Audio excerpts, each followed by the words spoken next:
Salam sinergi. Bapak Ibu, kita masuk video yang ke-7, yaitu tentang vokal. Saya menyebutnya voice di video-video sebelumnya. Voice, vokal, sesuatu yang urusannya dengan bagaimana kita mengeluarkan bunyi dari mulut kita.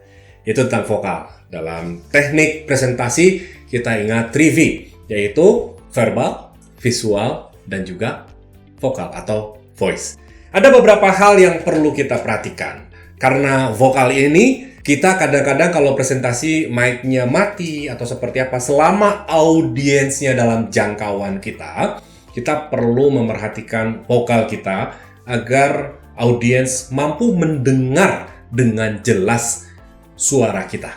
Jadi perlu dilatih sebagaimana penyanyi. Kita tidak bisa nyanyi tidak apa-apa, tapi sebagai seorang presenters kita perlu punya kemampuan vokal atau voice yang baik dan bisa didengarkan dengan jelas dari audiens. Apa saja aspek-aspek dalam vokal yang perlu kita perhatikan? Yang paling pertama adalah artikulasi. Kalau Bapak Ibu mungkin menyebutnya artikulasi ini tartil, jelas. Artikulasi bisa kita latih dengan melatih A, I, U, E, O atau huruf R, ber. Latihannya seperti ini. Setiap pagi Bapak Ibu latihan. Kalau latihan bahasa tubuh tadi nempel di dinding, tegak gitu ya. Terus naikin ke atas, turun itu latihan supaya postur kita tegak. Kalau vokal, latihan saja. Kalau saya biasa latihan, apalagi kalau sebelum isi kajian. Sebelum isi ini saya latihan. A, I, U, E. A-nya ya A, I-nya ya I. U-nya ya U, pakai manyun. Bukan A, I, U, E, O, tapi A, I, U, E, O, A, I, U. Itu latihan terus sampai pegel, sampai. Lama-lama ketika kita berbicara presentasi seperti ini, artikulasi makhrajul huruf, hak-haknya huruf itu akan keluar dengan jelas. Atau satu lagi, setelah A, I, U, E, O, latihan yang ber, ya. Jadi bernya itu di mulutnya itu dibiarkan bergetar. Digetarkan. Sehingga wajah kita dan bibir kita itu bergetar. Ini tujuannya adalah untuk agar kita punya artikulasi yang jelas. R ya R, L ya L, nggak kebolak-balik. Kadang-kadang kita agak sedikit bolak-balik itu karena tidak jelas hurufnya kita. Makhrajul hurufnya, hak-hak huruf. Kemudian, intonasi. Siapa kita? Intonasi. Intonasi ini ada nada dasarnya. Intonasi ini adalah melagukan. Kita juga bisa melatih bagaimana berbicara ini memiliki intonasi. Tujuannya apa kira-kira Bapak Ibu? Agar tidak bosan, tidak monoton. Tapi ada nggak ya nadanya itu, intonasinya itu datar-datar saja? Ada, tergantung tadi jenis-jenis presentasi. Ada jenis-jenis presentasi yang informatif. Nada dasar disebutnya. Yang pertama adalah datar. Datar ini contohnya adalah hal-hal yang bersifat informatif atau berita atau news. Biasanya datar dan moto. Kalau untuk motivasi, inspirasi, atau memberikan training, pelatihan, enak nggak kira Bapak Ibu? Untuk prospek, enak nggak kira-kira datar? Tidak terlalu ya. Kalau datar itu biasanya untuk informasi. Kemudian yang naik. Nah, nadanya naik. Nada naik kita gunakan untuk bertanya.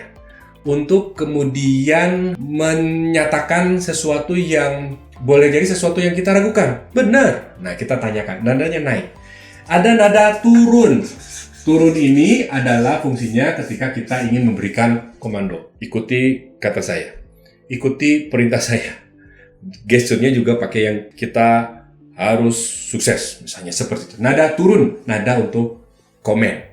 Nah, intonasi ini perlu kita mainkan. Nah, biasanya ada juga pembelajaran untuk intonasi ini tergantung audiensnya. Ada audiens yang kita butuhnya adalah intonasi yang ceria, intonasi yang kemudian lebih melambat. Ada intonasinya yang formal, datar, tapi formal. Ada hubungannya dengan pace. Nah, ini langsung sambung dengan pace saja. Pace ini adalah cepat atau lambat. Kecepatan. Kalau di dalam dunia lari maraton ada pace. Bapak Ibu, pace-nya berapa? Berapa menit untuk menyampai 1 kilo? Nah, itu adalah pace rata-rata. Nah, kecepatan ini, pace ini dalam berbicara ada lambat, ada semi cepat, ada yang cepat. Kalau yang sangat cepat saya belum tahu. Oh, ada yang sangat cepat. Pace yang sangat cepat ketika apa? Kira-kira ketika lelang. Kalau lelang ya berapa menit tuh? Atau rap atau untuk entertaining aja. Nggak cepat sih, tapi lebih cepat dibanding biasanya. Biasanya semakin lambat, jadi ini lambat. Ini cepat. Saya baru menemukan sekarang di sini pada saat recording ini. Cepat itu ada, yaitu pada saat pelelangan. Ya 2.500 kepada siapa? Ya 3.000 ya seperti itu ya cepatnya. Di bawah di tengah ini ada yang biasa. Ini menunjukkan tergantung audiensnya, tergantung situasinya, tergantung kondisi acaranya. Apa kondisi acaranya? Kondisi acaranya semakin formal. Ini santai. Tapi kalau pas lelang nggak juga santai-santai juga ya, tetap formal. Semakin formal, semakin lambat. Perhatikan, maka ketika kita datang ke sebuah acara, baik hadirin silakan. MC-nya lagi ngomong rada-rada cepet. Oh berarti ini suasananya sedang santai. Biasanya sedang resepsi pernikahan. Tapi ketika melambat, oh ini kayaknya prosesi yang sedang formal nih. Saya jaga sikap, jangan sampai pecicilan, saya jangan sampai terlalu heboh, karena ini dari suara MC terdengar suaranya lambat. Calon pengantin pria memasuki ruangan. Keluarga calon mempelai wanita lebih lambat. Apalagi yang benar-benar formal, sangat lambat sekali. Pesan-pesan dari pembina upacara, pasukan diistirahatkan. Lebih lambat? Lebih lambat. Pace. Nah, kita perlu tahu pace kita berapa, kecepatan kita berapa. Setting berdasarkan audience. Yang ketiga, untuk vokal, pastikan kita punya jeda atau pause. Untuk apa?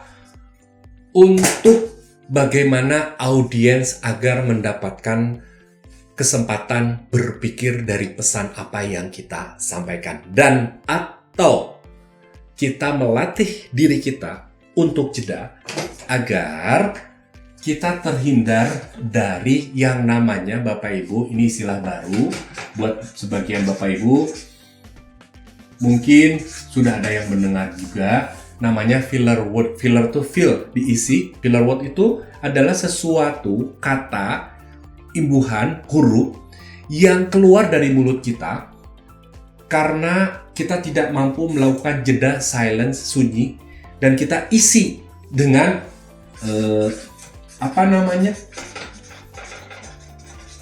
gitu ya. Apalagi? Ya kan? Perhatikan Bapak Ibu sekarang, lihat para leaders, para pimpinan, para siapapun yang diwawancara di TV, perhatikan. Ada nggak filler word-nya? Kalau ada, berapa banyak?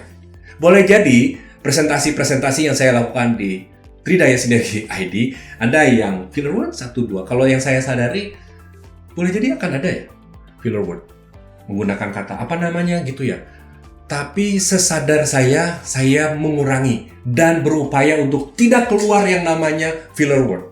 Seperti Bapak Ibu? Apa kesan Bapak Ibu ketika mendengar seseorang presentasi menggunakan kata-kata gitu ya Bapak Ibu, jadi gitu ya kan? Apa kesannya Bapak Ibu? Kesannya tidak profesional, tidak siap, tidak menguasai, tidak memahami. Ente kadang-kadang tidak memahami, ingin memahami saya, ingin memberikan pemahaman kepada saya, entenya sendiri nggak paham. Karena apa? Indikatornya ada filler word. Ia sedang mencari-cari, gua mau ngomong apa lagi ya? Sugan. Kan ketika kita presentasi, kita yang mau memberikan informasi, kita yang sedang mempresentasikan, nanya ke audiens, sugan kata audiens. Hindari ini dengan jeda. Latihannya gampang. Latihannya mulai saat ini Bapak Ibu, kalau buat video atau latihan ini bisa menggunakan recording. Nanti Bapak Ibu boleh juga latihan 1 menit bicara atau 1,5 menit bicara. Kan sekarang ada IG Reels. Nah Bapak Ibu bisa gunakan latihan untuk presentasi. 1,5 menit, bikin dulu, skrip dulu. Kemudian presentasikan, recording saja dulu. Rekam, upload, nanti mention nama saya, mention Tridaya Sinergi ID. latihan presentation skill. Tugas dari Pak Purnama, mention Tridaya Sinergi ID. Nanti kita akan upload di story dan kita akan berikan apresiasi Bapak Ibu yang berlatih karena Bapak Ibu ingin maju. Saya undang Bapak Ibu untuk berlatih. Latih. Nanti kita lihat. Masih ada E-nya nggak? Masih ada apa namanya? Gitu ya. Gitu. Latihan dengan jeda. Nah, itu tadi tentang vokal, artikulasi, intonasi, pace, jeda. Satu lagi terakhir deh. Namanya voice projection. Voice projection adalah sesuatu yang kita produksi dari suara kita. Ada suara tenggorokan, ada suara head voice, suara hidung, suara biasa, suara tengah, ada suara dada seperti ini, ada suara perut. Nah, yang saya gunakan dari video-video kapanpun, saya menggunakan suara perut. Bagi Bapak Ibu yang pernah bertemu langsung dengan saya, kadang-kadang saya nggak pakai mic, tapi suara saya mampu terdengar di audiens yang paling belakang. Itu bukan berarti saya teriak, tapi menggunakan suara perut, sehingga ada namanya voice projection. Saya memproyeksikan agar audiens yang paling belakang bisa terdengar suara saya walaupun tanpa mic. Nah, itu bisa dilatih dengan suara perut. Sadari saja, cari suara, kemudian kalau ada penekanan di perut, berarti itu sedang suara yang diproduksi dari nafas diafragma atau suara perut.